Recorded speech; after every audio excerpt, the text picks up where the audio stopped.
دوستو، عباسی خلافت کا زمانہ چل رہا تھا اور اس زمانے میں بغداد کی گلیوں میں ایک فتنہ تیزی سے پھیل رہا تھا۔ اس کو فتنہ خلق قرآن کہتے ہیں۔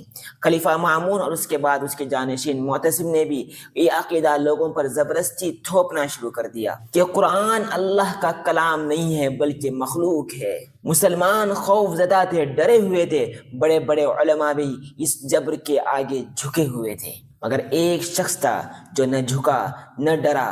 اس کو امام اہل سنت احمد ابن حنبل کہتے ہیں۔ امام احمد کو جیل میں ڈال دیا گیا، کئی مہینے قید کیا گیا اور ان پر کئی سختیاں ظلم کیے گئے، کھانے پینے میں تنگی کی گئی۔ آخرکار ایک دن قید سے نکال کر بادشاہ کے دربار میں ان کو لایا گیا۔ وہاں پر سب سپاہی تلوار سے لیس، ہتھیار سے لیس کھڑے تھے۔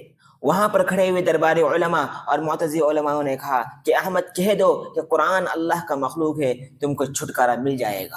ذرا سوچو، بادشاہ کے دربار میں کھڑے ہیں احمد بن حنبل رحمہ اللہ، اور آس پاس ہتھیار سے لیس سپاہی کھڑے ہیں۔ اس وقت انہوں نے ان سے مخاطب ہو کر کہا، تمہارے پاس قرآن و سنت کی کوئی دلیل ہے تو لاؤ، میں اس کو مانوں۔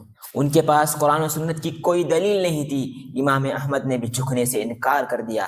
ان پر اور ظلم کیا گیا، ان پر کوڑے مارے گئے، جسم لہولہان ہو گیا، ان کا گوشت پھٹنے لگا۔ مگر امام احمد کی زبان سے ایک ہی جملہ نکلتا رہا کہ قرآن اللہ کی مخلوق نہیں ہے بلکہ وہ کتاب اللہ ہے، کتاب اللہ ہے۔ جیسے ہی یہ خبر بغداد کے گلیوں میں پھیل گئی، امام احمد کی اس ثابت قدمی کو دیکھ کر وہاں کے مسلمانوں میں امام صاحب کی اور عظمت بیٹھ گئی۔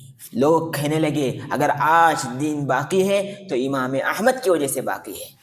امام احمد نے اپنے اس عمل کے ذریعے، اپنے اس قربانی اور استقامت کے ذریعے قیامت تک آنے والوں کے لیے ایک سبق دیا کہ باطل کے آگے جھک جانا یہ مردانگی نہیں ہے، یہ عزت نہیں ہے، کہ بلکہ باطل کے آگے پہاڑ کی طرح ڈٹ جانا اور ثابت قدم رہنا یہ اصل مردانگی اور عزت کا کام ہے۔ کہ دنیا امام احمد کی ایسے ہی عزت کرتی ہے، انہوں نے قربانی دی۔ آج کوئی مسلمان بچہ ایسا نہیں ہوگا جو معمولی سی دینی معلومات رکھتا ہو اور امام احمد کا نام اس کو معلوم نہ ہو۔